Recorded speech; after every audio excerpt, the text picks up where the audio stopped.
Go. Hi, everyone. As we enter into the months of November and we start thinking about Thanksgiving, I thought I would share with you a few of the things that I am most grateful for insofar as PEO is concerned. I am very grateful and very proud of the fact that even a small chapter like ours in a small town can have such a huge impact on the lives of so many women, really worldwide. And that's because we can join together with the 300 some other chapters in Missouri and all the chapters across North America to have a really huge impact on women in helping them attain their educational goals. And that's something that I am really proud of, and you should be as well. But it's interesting that we are not limited by our size. It's like tossing the pebble into a pond, and all these ripples just go on and on and on, and we have such an impact. We may not, obviously, won't probably meet most of these women, but we know we're helping them. And then it's very rewarding to know and see the faces, to know women here in our community that we are helping. We have sent lots of girls to COTI workshop the leadership workshop in the summer. We've had students attend COTI College, graduate from there.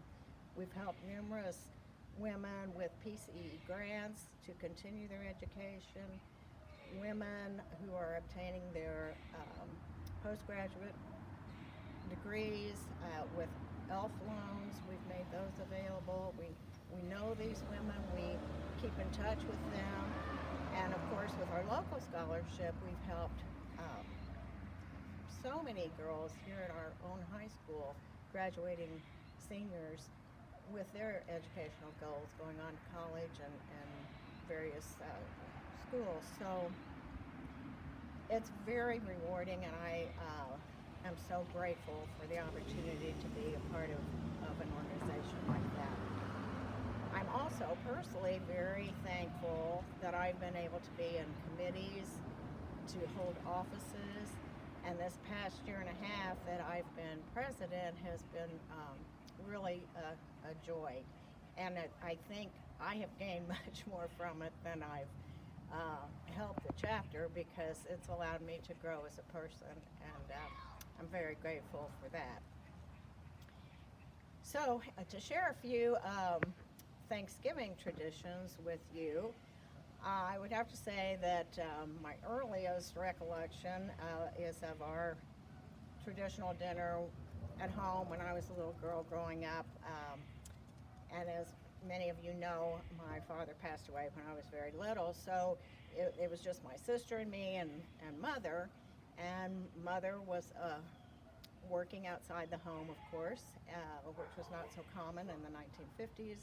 But it is today, and the time crunches are still the same. It was, rush home from work and get dinner on the table. So we didn't have elaborate meals, and even our Thanksgiving meal was not fancy. And it was non-traditional in the sense that we had pork chops, which is one of my favorites yet today. Pork chops always on Thanksgiving. And then two unique dishes that Mother would make no other time of the year, just at Thanksgiving. One was her cranberry relish, which I made her write down that recipe, and I make that for our Thanksgiving dinner now. And the other was her apple dumplings.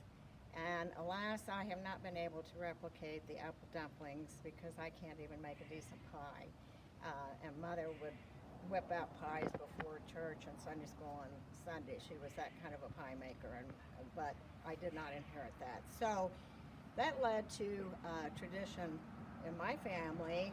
Once I became a homemaker, a mother and wife, my family knew to expect.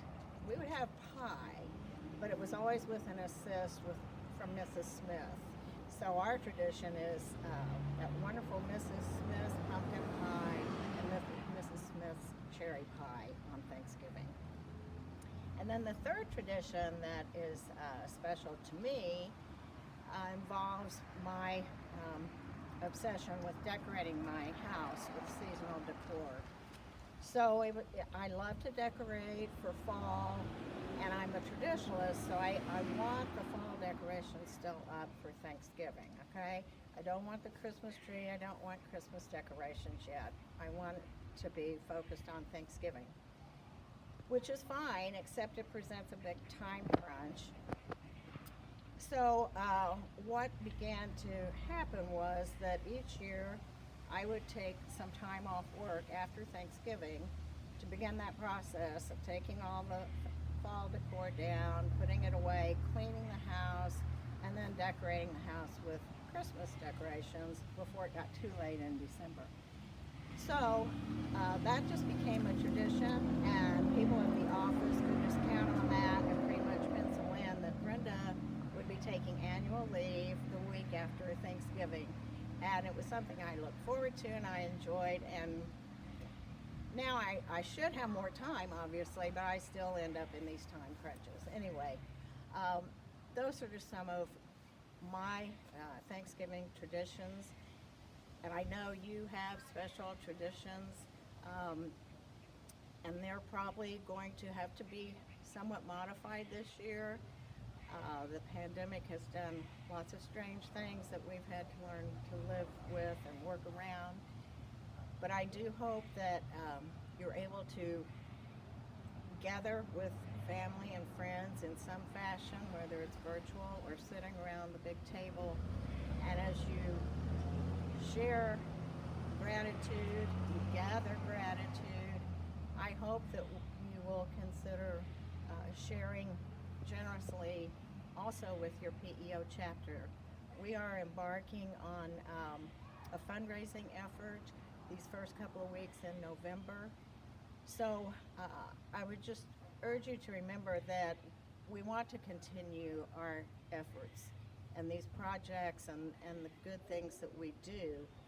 We don't want to slack off on that just because of the pandemic, just because we weren't able to have some of our traditional fundraising efforts. So if you get that email or if you get that call or you hear about our fundraiser and we reach out to you, I do hope you'll be generous and remembered that we still need that support to continue to do all the good things that we do. So thank you. Have a happy Thanksgiving. God bless.